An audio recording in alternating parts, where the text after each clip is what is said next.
Don't get me started. FBT, Fringe Benefits Tax, or as I like to call this anachronistic dog's breakfast of a tax after its designer's fecking bureaucratic twits. Not only is this tax so strange, it has its own calendar year.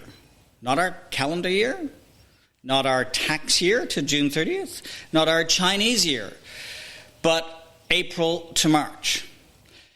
And just because it starts on April 1st, this is no April Fool's joke. This is just a joke. It's got a hysterical history.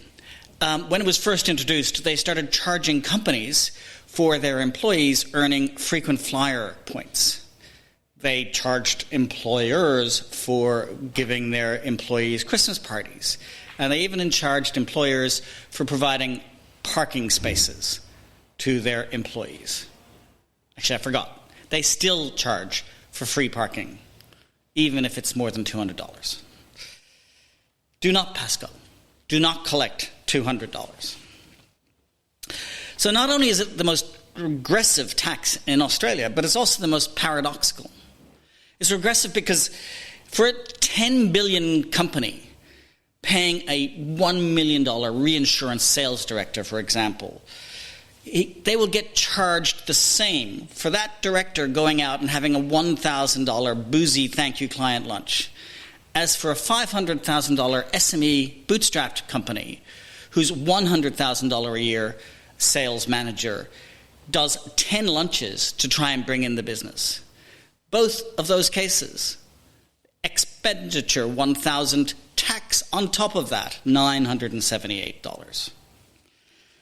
Don't know how they can explain it, because then, of all the paradoxes, they insist on including some things in that tax that you would think they would be trying to encourage companies to pay for. Key amongst those is health insurance. So that takes the cake. If an employee here in Australia is over 31, single, earning a ton a year, like maybe 93K is the exact number, they have to have public health insurance, or they pay their own tax, MLS, of 1.5% if they don't have it. And if you're the employer sending in seagull management managers, foreign landing visa immigrants, then you have to, by law, according to their visa, pay for private health insurance. And yet, you still get taxed for paying for that private health insurance.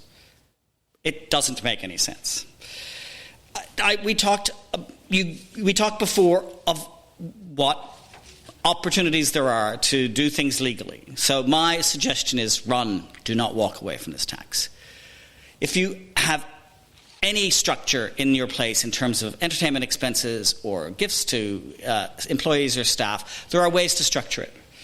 So find any way that you can to legally avoid this and stop giving more to the FB taxman than you need. Ask your own accountant. Check out my deeper dive on this subject on our website, beachheadmanagement.com, or just call me. This is CJ Warwick, your Australasian comprador.